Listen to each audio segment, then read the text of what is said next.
It's been an eventful year for netball in South Africa. The country hosted its first ever Netball World Cup on South African soil in July and August this year, with the host nation missing out on a targeted podium finish, but also ending second on the continent.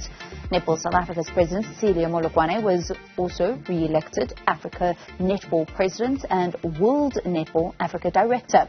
The professionalisation of the sport is still a work in progress, with Sports Minister earlier today announcing the appointment of an independent advisory panel.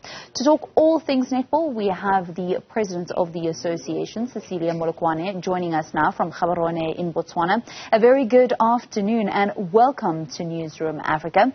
How did you receive the minister's announcement of the advisory panel that has to set out a blueprint for the sport? Good evening or good afternoon, wherever you are. I'm not going to comment on that because I am still waiting for the department to contact us as for South Africa to agree on terms and terms of references on that, and I don't know anything about it. I didn't know anything about it. I'm just shocked by media to say to me this. I just got the letter yesterday in the evening to say that this is going to happen, so I'm not going to comment. I am not going to comment on that. Is it quite concerning for you that the minister sets out what the panel is expected to do? It says here, develop a blueprint for the development of netball, review netball strategy, increase mass participation. Those seem like what Netball South Africa has been doing for years. Thank you so much. I think me and you are on the same path. We have done that. We have worked so hard. Netball is at a better space than where I got it in 2017. I don't understand why such things are in that. That's why I said if the blueprint and the terms of references were maybe discussed with us as we asked, that they were discussed with us, which was never done. They were only sent to us, and when we asked that they be discussed with us, they were never discussed with us. I even asked that before the name go out, those names must be shared with us. They were never shared with us. So, as I said, netball has developed. We have grown as netball so much. We could even host the World Cup. Funny enough, with the help of the department, and we did well. And I remember in 2018 when I went to the former minister to say, we want to host the World Cup, and she said, as the first female minister, I want to be on board and we want to do this. So we have grown. I mean, when I go to Netball South Africa, there were about four sponsors. We're talking 13 sponsors now. Netball has grown. TNL has grown, and I've been training professionals for a very long time. So to me, I'm saying, if you want to help us or you see something wrong with us, sit down with us. Don't just announce things without us and without talking to us. Unless we are no longer the custodians of netball in the country. Unless I'm no longer voted as the president of netball in the country. It seems as if things have soured with the Department of Sport since the hosting of the Netball World Cup. Is that fair to say?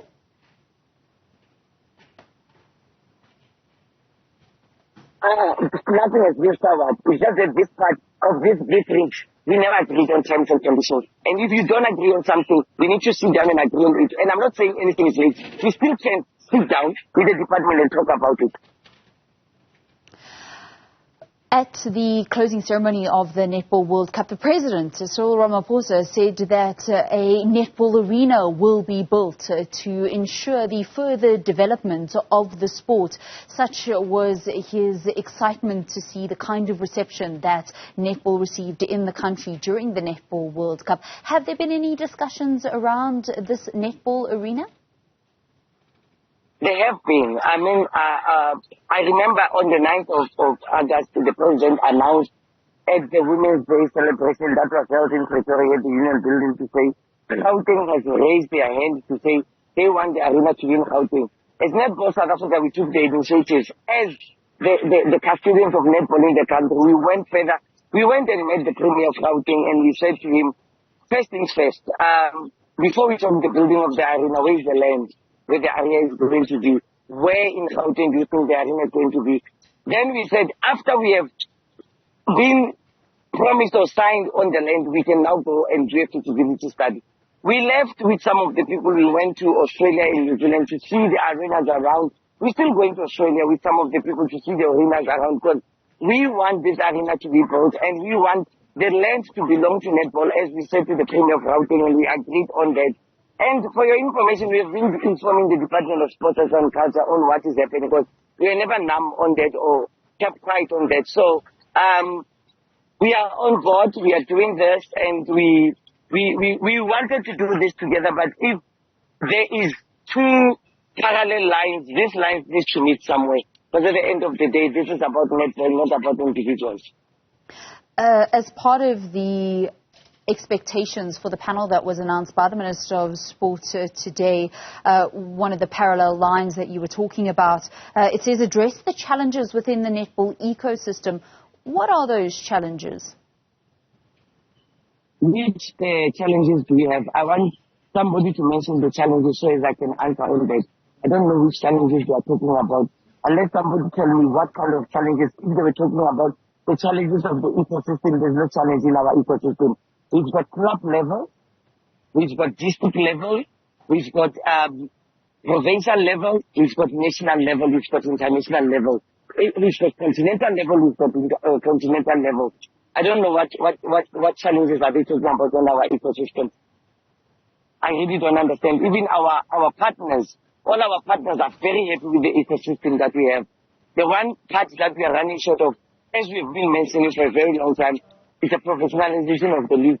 And for us to have that beautiful arena that we want to have, not that we cannot host international, we've got everything, and we've been hosting international for a very long time, so there's nothing that will stop us from that.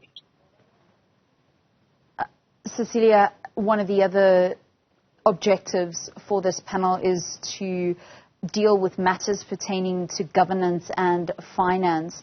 Things haven't been all smooth sailing at Netball South Africa. Are you comfortable with where you guys are currently?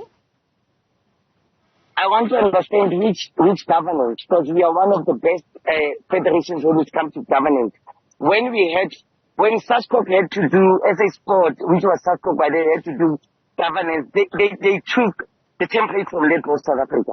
So I'll ask which governance are they talking about. I need to understand these things. Which financials, because we've got our clean audit every year, and our statement, our financial statement is given to government every year.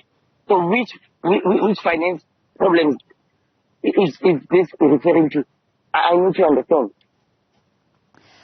Cecilia, unfortunately, we've actually run out of time in this conversation. Wishing you safe travels back to South Africa from Gaborone in Botswana. That is the Netball South Africa President, Cecilia Molokwane. A concerned, Stephen, Netball South Africa President, following the announcement by the Minister today of a Netball advisory panel.